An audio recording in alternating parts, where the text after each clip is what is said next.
Hello friends, let's solve a few questions. Number 1, write the components of PQ. Now PQ is a free vector with an initial point at P and a terminal point at Q.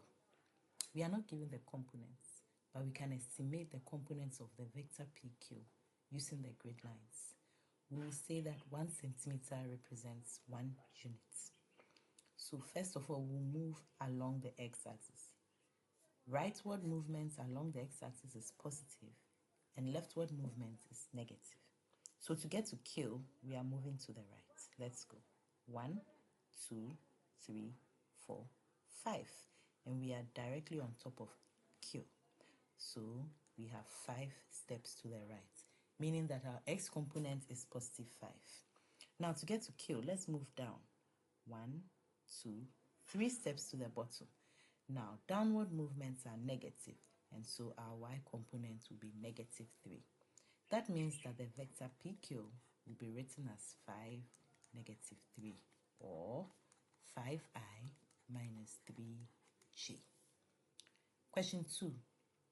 You should find the magnitude and bearing of the vector S, 3i minus 4j. Let's start by finding the magnitude of S. That is the square root of x squared plus y squared.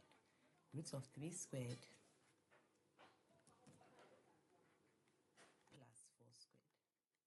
This will give us 5 units. Now let's find the acute angle that the vector makes with the x-axis. You may refer to our previous videos for that explanation. This is given by tan inverse of y over x, and we will look at tan inverse of 4 over 3. We ignore the negatives because we want an acute angle. This will give us 53.1301 to 4 decimal places because we are going to use that value. Now, if we draw a little sketch of this vector, we have a positive value S for x, 3, and then a negative value for y, negative 4. That means that our vector will be in the 4th quadrant. Okay, now in this quadrant, we will see that the bearing, if alpha is the acute angle, then the bearing is going to be given by 90 plus alpha. And so theta will be equal to 90 plus 53.1301. And this will give us 143.1301 degrees. And so our vector S is going to be given by 5 units, 143.13 degrees to 2 decimal places. Now let's look at number 3.